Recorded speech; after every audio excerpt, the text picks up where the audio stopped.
Hi friends, నేను మీ సునీత. ఈరోజు గుడ్లు, ఎండి చేప, బెండకాయ పులుసు ఈరోజు చేస్తున్నాను. ఇది ఎలా తయారు చేసుకోవాలో రండి, ఫస్ట్ నుంచి చివరి వరకు చూడండి. దీనికి కావలసిన పదార్థాలు ఏంటో ఇప్పుడు చూద్దాం.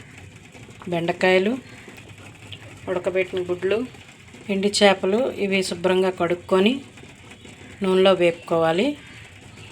రండి. కళాయి పెట్టుకొని నూనె వేసుకొని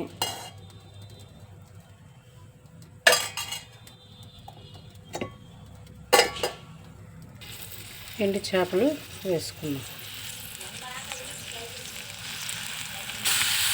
ఎండి చేపలు వేసుకొని వేసుకున్నాం.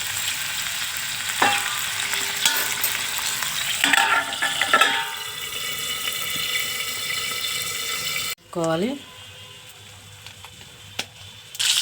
గుడ్లు ఇలా వేపుకోవాలి.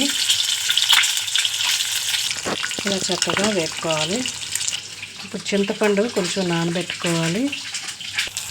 ఉల్లిపాయలు, బెండకాయలు వేసుకోవాలి.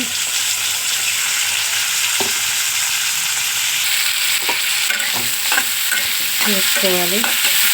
బెండకాయ ఇంత పొడుగ్గా కోసుకుంటే చాలా బాగుంటుంది.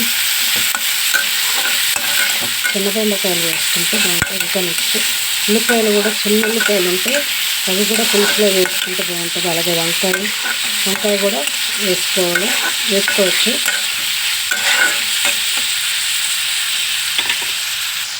పులుసులో ఉల్లిపాయ వేసుకుంటే బాగుంటుంది.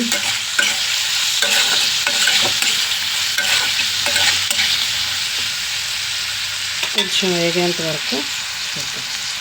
బాగా వేగాయి కదండి. దీంట్లో కరివేపాకు వేసాను. కరివేపాకు పులుసులో వేస్తే చాలా టేస్ట్గా ఉంటుంది. కొత్తిమీర, కరివేపాకు వేస్తే చాలా టేస్ట్గా ఉంటుంది. పులుసు వేసుకుందాం. చింతపండుని చక్కగా పులుసు తీసుకొని దాన్ని పక్కన పెట్టుకోవాలి. ఇప్పుడు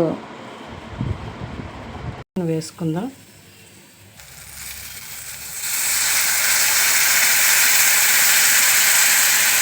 ఇప్పుడు గుడ్లు, ఎండు చేపలు దానిలో వేసుకోవాలి.